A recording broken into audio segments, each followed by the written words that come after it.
folks, welcome to Calvin's Got Game. I'm Calvin. I'm Kelli. And I'm Josh.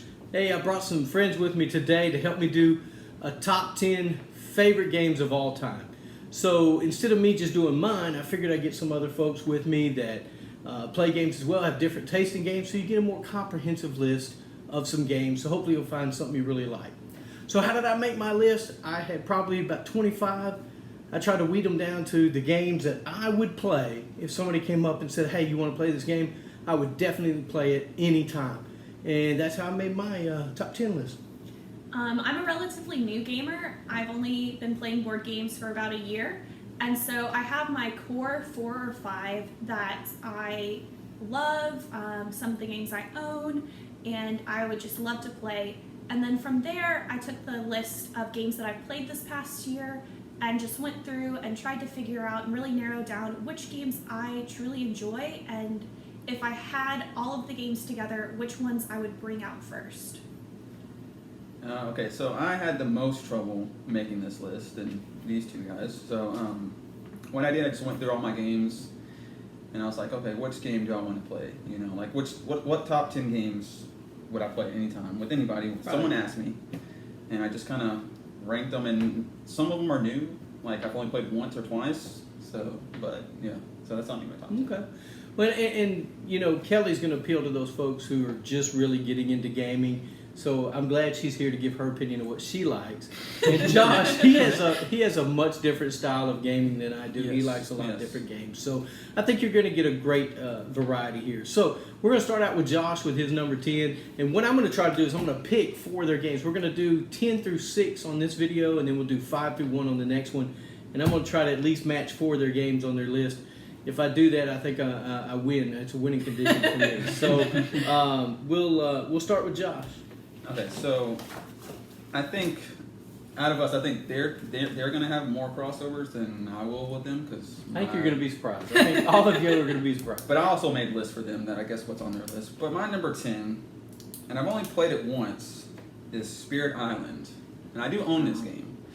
But so I played this last year at BGG Con Spring. I almost put it on. Did you not put it on the list? I almost did. I said, yeah, but I don't think he's played it that much. So I played it once. And when I got to BGG Con last spring, I didn't know anyone because I was there by myself. And I happened upon these 2 guys, and they're like, hey, you want to play Spirit Island? I'm like, yeah, sure. And it's a cooperative game. You're all spirits on this island trying to ward off the colonists or invaders. The humans. Yeah, the humans. Yes. And it's really cool. So you got all these different characters, and they all got their own unique powers, and you play cards, and you have to have the certain elements to play that card to get the power. And it's just a really fun, thematic, cooperative game. We need to play it. I've never played it, so we'll have to play it. For sure. That's my number 10. It's pretty good. Spirit Island. Go ahead, Kel. All right, my number 10 is Quacks of Quedlinburg. Is that on the list? It is not. Oh, it's not on the list. I had it, I took it off. Oh. Yes, I love playing it. I don't actually own this game because Josh owns it, and anytime I want to play it, he brings it out. So, absolutely love that game. And I think you have the expansion as well, so we get to play with those pieces. Oh, he has the lovely upgrade pieces for sure. I do have that and the Herb Witches expansion. Yeah. I actually own the game as well. Mine had stayed in the shrink wrap for probably 6 months because we played Josh's copy, so there's no sense in me busting mine open. But I finally did open it and got it to the table, let my wife play it. All right. Well, my number 10 is Tales of Arabian Nights. Nope. No. Tales of Arabian Nights is a sandbox game of storytelling. There's really no objective you're trying to meet other than trying to get fame and fortune. And whoever meets their fame and fortune goals wins the game. But you're just going through here reading stories. You may start out the game as a man or woman, and by the end of the game, you may be a different sex when you get there. It's a weird game. It casts a spell on you. You get lost in the forest. You get all kinds of things. But it is such a fun game. It's just a sandbox game. You're telling a story the whole time, and it's really good. This does not sound like my type of game. Yeah, no. Well, I mean, it's not a point salad game, and it's not any of that. It is definitely a true sandbox game. You make up the story as you go. No. There's a story book. So when you go to a location, it tells a story about your choice of, you'll have choices that you can make. And you'll have like 5 or 6 different choices. And depending on if you have that attribute that you can use as better choice, it's one of those things, and it's a fabulous game. And if you've never played it, you got to give it a try. So Tales of Arabian Nights, my number 10. Okay. Number Back to 9. me. Number 9. My number 9. I got this one. Okay. No. It's a cooperative game. Gotta have it. I've just got it recently. It is Atlantis Rising. There it is. There's one. I took that one off the list. So I played it twice. I've been wanting to play it forever, and I finally got it. And me and Calvin played it by ourselves the first time, and it was such a great game. So we got to the end. We had all the components built, and basically had 4 tiles left over to flip. And if we drew one certain card, we would have flipped everything, and it had chain reaction, and we would have lost. But luckily, we were able to pull that one out and win and save Atlantis.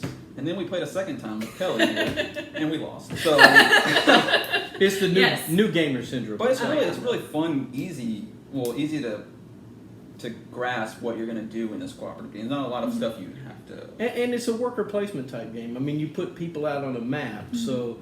But it is cooperative, and it's a good game. I like it. I like it. I only played it twice, so it could rise up. No pun intended there. Yeah. But, so that's my number 9, Atlantis Rising. I like it. I like that one. Okay, my number 9, awkward guests. Yep. Yep. We have to credit Erica for this one. She was the one who introduced all of us to this game, and my family loves to play it. My family doesn't play a whole lot of board games with me, but this is one they consistently play over and over. It's very similar to Clue, but it has so many different difficulty levels, and the story changes each time. It's just extremely replayable, and it's very easy to get into, especially for new gamers. Mm-hmm. So that's why I really like it. It uses a set of cards from 1 to 200 or something like that. Yeah. 204. But it uses an app that randomizes the people that are the killer and what they use to kill them with. Yeah, it's a Clue killer for me, for sure. Yes. I won't play Clue again. Awkward Guest definitely knocked that out of the park. They did a great job. All right, that was your number 9, Awkward Guest? Number 9. All right, so my number 9 is Zombicide Black Plague. I totally didn't think about that. What? Come on, I guys. haven't played it, so I didn't. Yeah, You guys haven't played this played either? it. No. Y'all are killing me. Zombicide Black Plague is just a dudes on the map. It is zombies coming and coming and coming, and you're just blasting away trying to complete certain objectives. And it's got this great, they call it fog of war, where if you knock down a door, you don't know what's in there until you knock the door down, and then things spawn. I love that. It is such a great game. Zombicide Black Plague, one of my favorites. I hadn't played many of the other Zombicides. I think I played one. But Black Plague is probably my favorite. So that's are we on number 9? Yeah. That's my number 9, Zombicide Black Plague. Let's go to number 8. Okay, my number 8. I got this one too. Okay. This is a game that we play when we have large groups of people. It's Kyle's favorite game, or he's another person in our game group, and it is COUP. I didn't get that one. Oh, I didn't either. Okay, so this made my list just because it's so it's like a bluffing game. You have 2 roles, and I'm the Duke. yeah, everyone is the Duke. There's I think there's 3 in the deck, and there's always 5 people that say they're the Duke. It's just a fun bluffing game, and we play it when we have large groups of people. Mm-hmm. So we usually do at game night, or you used to before all the pandemic and everything happened. Yeah. But I've had so many fun moments of just I'm the Duke. I'm gonna take 3 with the Duke. I'm gonna take 3 with the Duke. Yeah, and you're scared to call anybody out because you don't want to lose one of your cards. So And then you think you can read someone, and you're totally wrong. And That's then you right. Yeah. Yeah. So that's my number 8. Number 8, COUP. COUP. Okay. Well, my number 8 is Darkness Comes Rattling. Wow. I did not. Wow, I didn't see Yes. that coming at all. Yes. Nope. Absolutely love the game. Calvin brought it. Calvin had actually been talking about it for a couple weeks before he brought it, and we've only played it once, and I think we lost that time. Oh, we lost badly. We You lost sent me badly. into the snake. I remember, right? Yes. Yeah, right. You and went we into sent the mouth Josh of into the the snake. snake with all of these weapons, and we lost very badly, but it's just one of those games that you got this cool character. It's Norse mythology based, and I'm all about mythology. And it was just such a fun game. Wow, So I didn't see that coming. made my number 8. Yes. I did not see that coming for I that. almost put it on Calvin's list, but You know, I do like the game, but as far as a favorite all time, you know, I enjoy playing it, but I don't think it'll make that. It may make the top 50 or 25, okay. but not top 10. All right, so we're on number 8, right? we are on the Yeah. My number 8 is, it's a hidden role game. It is some bluffing in there, but the good thing about this game is everybody has to do something good and something bad on their turn. And it's Shadows over Camelot. Yes, Got that okay. one, Yeah, got that yeah, one. I got that one. I love Shadows over Camelot just because even if you are the traitor, you still get to do something bad on your turn. You don't have to give yourself away too much. But everybody has to do something good and bad on their turn. So Yeah.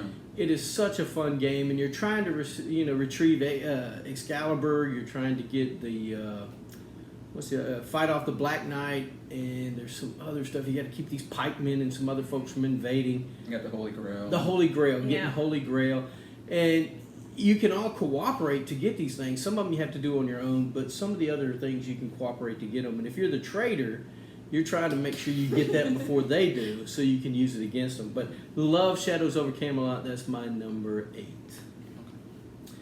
Number 7 now. Okay, so my number 7. This is a game I know Calvin wants to play. Uh-oh.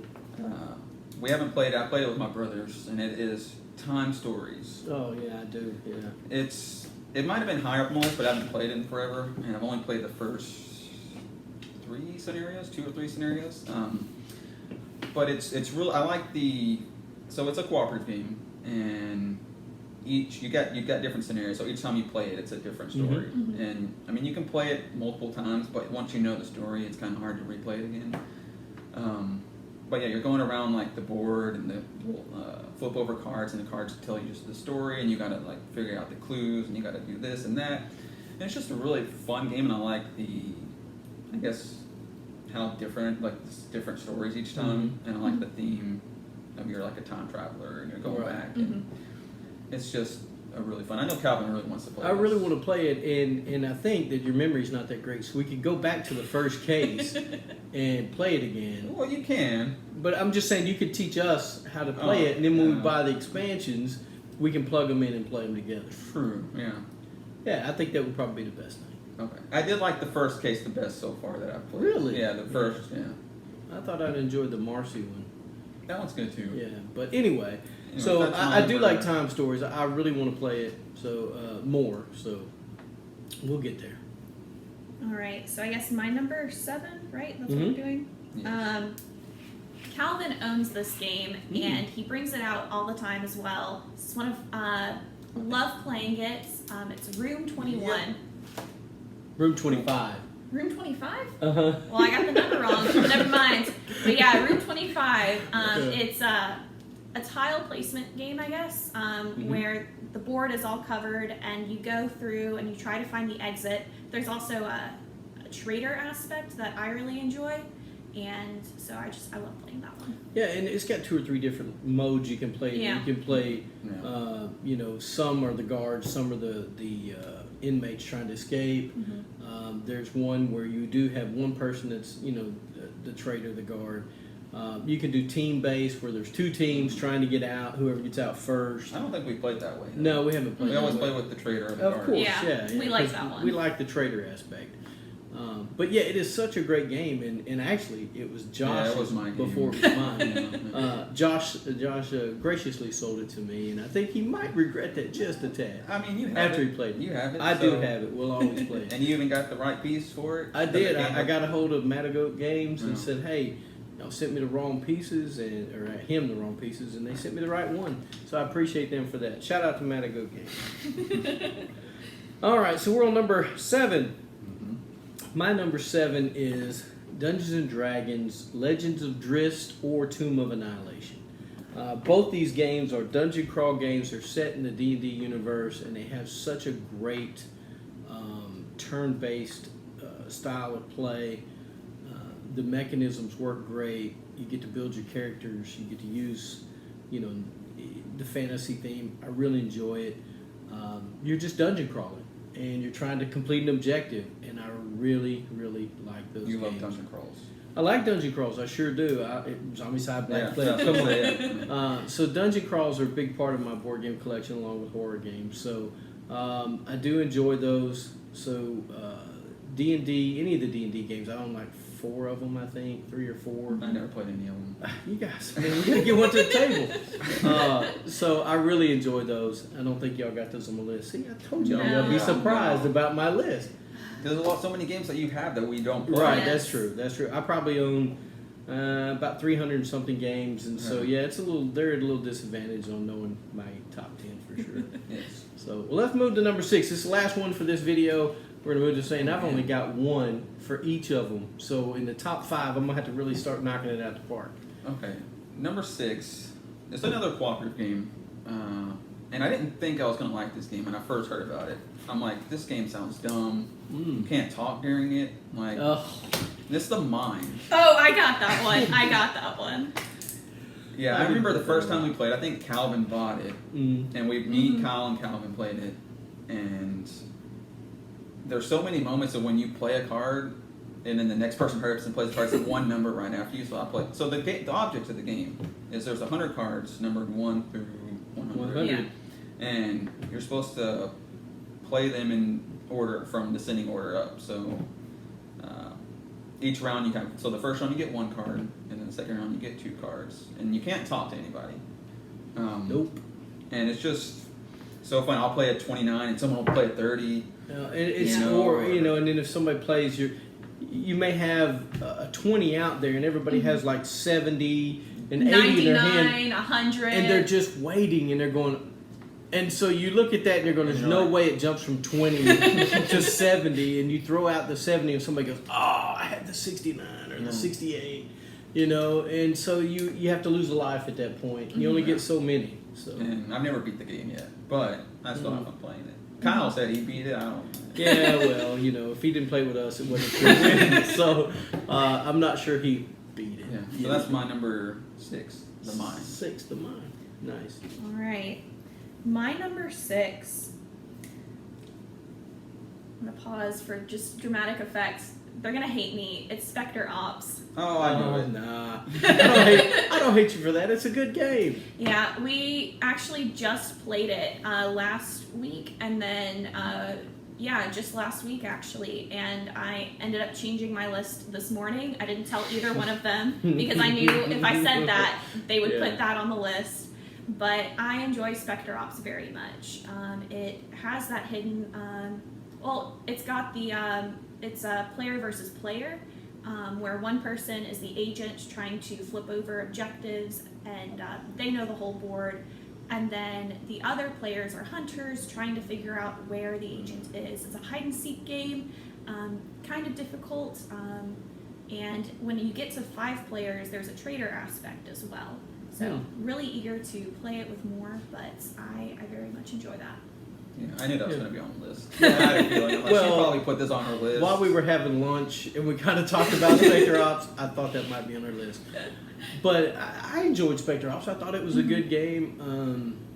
It's right in line with Scotland Yard, Fury Dracula, Letters of Whitechapel.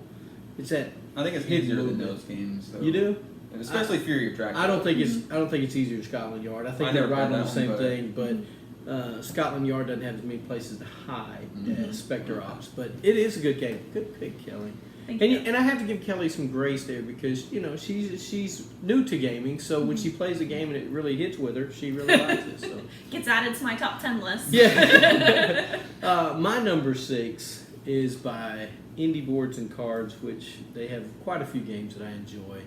And, every kid wanted to be a firefighter when they grew up, right? Wow, really? This is on your list? Flashpoint Fire Rescue. Goodness, wow. Yeah, I really enjoy that game because not only it's got a harder side to the board, you buy expansions where it gives you some different stuff. It's a family style game, so it's easy to get a family around the table to play the family part of it. Yeah. And it's a fun game. I enjoy it. You're going in and rescuing people, getting them out. Sometimes it's nobody. Sometimes it's a puppy. Sometimes it's a cat. But, Yeah. you're dragging them out, and sometimes you have hazards in there that could explode. So it really gives you the feel of being a fireman, and I enjoy the game. So Flashpoint Fire Rescue, my number 6. Well, guys, that's our 10 through 6. Yeah. I hope you've enjoyed it so far. We're going to do our 5 to 1 here in just a little while. You know, we'll get that video out. But anyway, I want to thank you guys for watching. Remember, get a board game to the table. Spend time with friends and family. Thanks. Remember to subscribe and click that bell for alerts when new videos come out.